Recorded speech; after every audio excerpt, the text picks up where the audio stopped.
तो अब हम लोग कर लेते हैं क्या, क्लास 12 ऑल बीबीआई ऑब्जेक्टिव होगा जो हिंदी चैप्टर 12 त्रिच से, ठीक है। तो त्रिच से जो भी एग्जाम में पूछा जाएगा ऑब्जेक्टिव, उस सारा जो है हम यहाँ करवा देते हैं, ठीक है। और इससे बाहर का क्वेश्चन नहीं आएगा, ठीक है। तो देखते हैं कि क्या बात है इसमें, क्या है ऑब्जेक्टिव में दिया गया है। उदय प्रकाश की माता का क्या नाम है? तो उदय प्रकाश की माता का जो नाम है वह क्या है? तो Ganga Devi, option number A सही हो जाएगा। पहला क्वेश्चन है कि उदय प्रकाश की माता जी का क्या नाम है? तो गंगा देवी। चलिए, उदय प्रकाश जी की रचना का नाम क्या है? तो इसमें से उदय प्रकाश जी की रचना का नाम क्या है भाई? तो त्रिच है, ऑप्शन नंबर बी सही हो जाएगा, त्रिच है। या ऐसे पूछे कि त्रिच के रचनाकार कौन है? तो उदय प्रकाश जी, उदय प्रकाश जी, ऑप्शन नंबर क्या हो जाएगा भाई? इसके अकॉर्डिंग क्या हो जाएगा? बी सही हो जाएगा। त्रिच किस प्रकार की रचना है भाई? तो त्रिच जो है किस प्रकार की रचना है? तो ये जो है आधुनिक त्रासदी है, ऑप्शन नंबर ए सही हो जाएगा, आधुनिक त्रासदी है। उदय प्रकाश की कहानी कौन सी है? इसमें उदय प्रकाश की जो कहानी है ना भाई, वह कौन है? तो हम बताए थे ऊपर, इसका जवाब आप खुद दीजिए, ठीक है, कि इसका आंसर क्या होगा, ठीक है। चलिए, उदय प्रकाश ने किस विश्वविद्यालय से एमए किया है? किस विद्यालय से एमए किया है भाई? तो ये जो है किस विद्यालय से एमए किया है? चलिए आगे देख लेते हैं। 5वां नंबर, किस उदय प्रकाश ने किस विश्वविद्यालय से एमए किया? किस विश्वविद्यालय से? तो सागर विश्वविद्यालय से, ऑप्शन नंबर सी क्या हो जाएगा भाई? सही हो जाएगा, सागर विश्वविद्यालय से। उदय प्रकाश ने किस पत्रिका के संपादन विभाग में काम किया? किस पत्रिका के? तो दिनमान, ऑप्शन नंबर ए सही हो जाएगा। उदय प्रकाश जी ने किस अंग्रेजी पत्रिका का संपादन किया? किस अंग्रेजी पत्रिका का संपादन किया? तो एमिनेंस, ऑप्शन नंबर सी सही हो जाएगा, एमिनेंस ने, ऑप्शन नंबर सी सही हो जाएगा। उदय प्रकाश जी किस पत्रिका के सहायक संपादक थे? किस पत्रिका के सहायक संपादक थे? तो संडे मेल नई दिल्ली, ऑप्शन नंबर बी सही हो जाएगा। लेखक को किसने बताया कि त्रिच में काले नाग से 100 गुना ज्यादा जहर होता है? बहुत इंपॉर्टेंट क्वेश्चन है भाई, ध्यान दीजिए। लेखक को किसने, लेखक को अर्थात उदय प्रकाश जी को किसने बताया कि त्रिच में काले नाग से 100 गुना ज्यादा जहर होता है? तो उसका दोस्त जो था थानू, ऑप्शन नंबर ए सही हो जाएगा कि थानू ने बताया था, ऑप्शन नंबर ए सही हो जाएगा। चलिए आगे 10वां नंबर, उदय प्रकाश के अनुसार दशहरे के दिन किस चिड़िया को जरूर देखना चाहिए? किस चिड़िया को? तो नीलकंठ को जो है जरूर देखना चाहिए। वैसे आप लोगों को धार्मिक के अनुसार आप लोगों को भी पता होगा कि नीलकंठ को दशहरे के दिन देखना शुभ माना जाता है, देखना चाहिए। जो चिड़िया नीलकंठ होता है उनको देखना चाहिए, शुभ माना जाता है। लेखक को किसने 300 के 3 नोट दिए? लेखक को किसने 300 के 3 नोट दिए? किसने दिए भाई? तो ये डॉक्टर पंत ने दिए थे, ऑप्शन नंबर बी सही हो जाएगा, डॉक्टर पंत ने। या ऐसे पूछ ले लेखक, देखिए ऐसे भी पूछ ले कि डॉक्टर ने जो है किसको 300, डॉक्टर पंत ने किसको 300 के 3 नोट दिए? तो उदय प्रकाश जी ऑप्शन रहे या लेखक रहे तो टिक लगा देना है। चलिए आगे, लेखक के दुस्वप्न के सबसे खतरनाक पात्र कौन थे? तो सबसे खतरनाक पात्र जो थे कि हाथी और तिरिच, हाथी को और तिरिच को देखते थे स्वप्न में, उसके लिए वो क्या थे? खतरनाक पात्र थे। चलिए आगे, लेखक को सपने में क्या करने की आदत थी? लेखक को जो है ना सपने में बोलने, चीखने, चिल्लाने की आदत थी, ऑप्शन नंबर डी सही हो जाएगा। चलिए आगे 14 नंबर क्वेश्चन, लेखक के पिताजी ट्रैक्टर से कहां उतरे थे? तो ट्रैक्टर से लेखक के पिताजी जो है ना मिनर्वा टॉकीज के पास उतरे थे। कहां उतरे थे भाई? मिनर्वा टॉकीज के पास उतरे थे, मिनर्वा टॉकीज के पास उतरे थे। और बहुत इंपॉर्टेंट क्वेश्चन है भाई, एग्जाम में पूछा ही जाएगा निश्चित। इस तरह से अगर हम ऑब्जेक्टिव देख लेते हैं तो एक भी ऑब्जेक्टिव जो है एग्जाम में छूटने का कोई चांस तो बनता है ही नहीं भाई, ठीक है, निश्चित है ये बात, इसमें कोई डाउट नहीं है। खतरनाक सपनों में लेखक का सबसे बड़ा अस्त्र क्या था?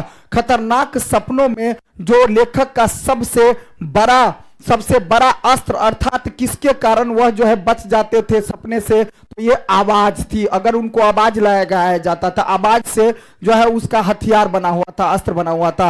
लेखक के पिताजी शहर क्यों गए थे, तो लेखक के पिताजी जो शहर गए थे ना भाई, वह अदालत में पेशी के लिए गए थे। अदालत में जो पेश होना था उनके पिताजी को, इसलिए गए थे शहर। कौन सी कहानी उदय प्रकाश जी की नहीं है, इसमें से कौन सी कहानी नहीं है, तो दरियाई घोड़ा तो है ही, मैंगो सील है ही, और इसमें से पीली छतरी वाली लड़की ये भी है। ठीक है, तो क्या हो जाएगा, ऑप्शन नंबर ए सही हो जाएगा कि बारिश जो है उदय प्रकाश की कोई कोई जो उदय प्रकाश जी के द्वारा लिखा गया नहीं है। ठीक है, और बाकी जो है इनमें से 3 जो है लिखा गया है और बारिश जो है नहीं लिखा गया है। लेखक के पिताजी को बचपन में किस रोग की शिकायत थी, लेखक के जो पिताजी थे उनके बचपन में किस रोग के शिकायत थी, तो ये जो था अपेंडिसाइटिस, ऑप्शन नंबर बी सही हो जाएगा। तिरिच कहानी के पिताजी का नाम क्या था, तो राम स्वारथ प्रसाद, ऑप्शन नंबर सही हो जाएगा। ठीक है, राम स्वारथ प्रसाद, ऑप्शन नंबर बी सही हो जाएगा। चलिए आगे, तिरिच शीर्षक पाठ में लेखक के पिताजी कितने साल के हैं, लेखक के पिताजी जो है वह जो है 55 साल के थे, 55 साल के, ऑप्शन नंबर सी सही हो जाएगा। चलिए आगे चलते हैं, 21 नंबर क्वेश्चन क्या कहा जा रहा है भाई, 21 में है कि पंडित राम अवतार क्या थे। पंडित जो राम अवतार थे ना भाई, ज्योतिषी थे। क्या थे, ज्योतिषी थे और वैद्य थे। क्या थे, ज्योतिष जानते थे और वैद्य भी थे, डॉक्टरी जिसको बोलते हैं पुराने आयुर्वेदा में वैद्य जो है ना। चलिए आगे, क्या तिरिच कहानी के कहानीकार है, तिरिच कहानी के जो कहानीकार है भाई वह क्या है, कौन है, तो इसका जवाब आपको कमेंट में करना है कि भाई तिरिच कहानी के जो लेखक है, कहानीकार है, वह कौन है। तो इसका जवाब आपको देना है, 22 नंबर का ऑप्शन क्या होगा। कौन सी कृति उदय प्रकाश की नहीं है, कौन सी, अगर नहीं होता है तो कमेंट कीजिए, तो फिर हम इसका जवाब दे देंगे। ठीक है, चलिए कौन सी कृति उदय प्रकाश की नहीं है भाई, कौन सी कृति उदय प्रकाश की नहीं है, तो ये जो है पीली छतरी वाली लड़की ऊपर बताए थे है, पॉल गोमरा का स्कूटर है। ठीक है, और अंत में प्रार्थना है ही, तो क्या नहीं है, टूटा हुआ पुल नहीं है, ऑप्शन नंबर सी सही हो जाएगा। तिरिच कैसी कहानी है भाई, तिरिच जो है ना वह कैसी कहानी है, तो यह जो है प्रतीकात्मक कहानी है, ऑप्शन नंबर डी सही हो जाएगा। और इंपॉर्टेंट क्वेश्चन है भाई। ठीक है, चलिए पिताजी की मृत्यु कैसे होती है, पिताजी की मृत्यु जो होती है वह कैसे होती है, तो मानसिक सदमे और अधिक रक्तस्राव के कारण, जो बहुत बेचारा परेशान हो गए थे है ना, जो इधर उधर भटकना पड़ रहा था, इधर उधर जाना होना पड़ा था, बहुत तरह की समस्या झेलना पड़ा था उनको, मानसिक संतुलन बिगड़ गई थी है ना, जिसके कारण उसकी मृत्यु हो गई थी है ना। उदय प्रकाश का जो जन्म हुआ था वह कब हुआ था, तो 1 जनवरी 1952 को, 1 जनवरी 1952 को, ऑप्शन नंबर ए सही हो जाएगा। कौन सी कृति उदय प्रकाश की है, कौन सी कृति जो है भाई उदय प्रकाश की है, तो दरियाई घोड़ा तो है ही, दरियाई घोड़ा, ऑप्शन नंबर बी सही हो जाएगा, दरियाई घोड़ा। और इस सब क्वेश्चन याद रखिएगा भाई, थोड़ा ध्यान दीजिएगा, एग्जाम में इस सब टाइप का क्वेश्चन जो है अगर थोड़ा सा टफ करना रहता है तो पूछ लिया जाता है, जैसे कि ये क्वेश्चन हो गया, इस टाइप का क्वेश्चन हो गया तो पूछ लिया जाता है। चलिए आगे चलते हैं, 28 नंबर क्वेश्चन क्या होगा भाई, तिरिच के लेखक कौन है भाई, तिरिच के लेखक जो है वह कौन है, तो इस क्वेश्चन का जवाब भी आपको देना होगा कि भाई क्या सही होगा, तिरिच के जो लेखक है, रचनाकार है, वह इनमें से कौन है, तो इसका जवाब आप दीजिए। तिरिच क्या होता है, तिरिच का अर्थ, तिरिच क्या है, तिरिच जो है सो वह क्या है भाई, तिरिच क्या है, तिरिच चैप्टर हम लोग पढ़ रहे हैं तब से,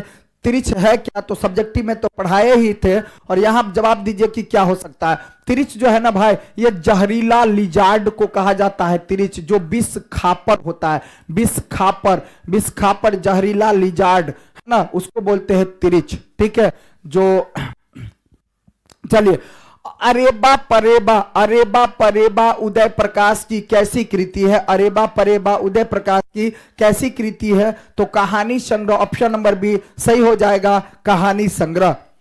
ठीक है, चलिए आगे जो है भाई क्या है, क्वेश्चन नंबर 31 में देख लेते हैं हम लोग। कहानीकार को सपने में बोलने और चीखने की आदत है, यह किसने बतलाया? यह किसने बताया? तो कहानीकार की मां ने बताई कि जो कहानीकार को जो है चीखने चिल्लाने की आदत है, कहानीकार की मां ने बताई। ठीक है। तिरिच को कैसी कहानी माना जाता है भाई? तिरिच को जो है कैसी कहानी माना जाता है? तो तिरिच को जो है कैसी कहानी माना जाता है भाई? जादुई यथार्थ की कहानी, जादुई यथार्थ की कहानी, ऑप्शन नंबर सी सही हो जाएगा। और एग्जाम में पूछा जा सकता है भाई क्वेश्चन, इन दोनों में से कोई एक क्वेश्चन तो बनता है। ठीक है। या तिरिच कहानी की केंद्रीय घटना कहाँ संबंध किससे का संबंध जो है किससे है? तो ये हो जाएगा कहानीकार के पिता से है, कहानीकार के पिता से है। और इस तीनों में से तो एक क्वेश्चन भाई बनता है जो एग्जाम में पूछा जाएगा। ठीक है। तो चलिए, इस तरह से 33 ऑब्जेक्टिव लिए थे हम इस चैप्टर से। ठीक है। तो सारा का सारा जो है सो करवा चुके हैं और इसमें एक भी ऑब्जेक्टिव आपको छूटने की कोई चांस नहीं बनती है। ठीक है।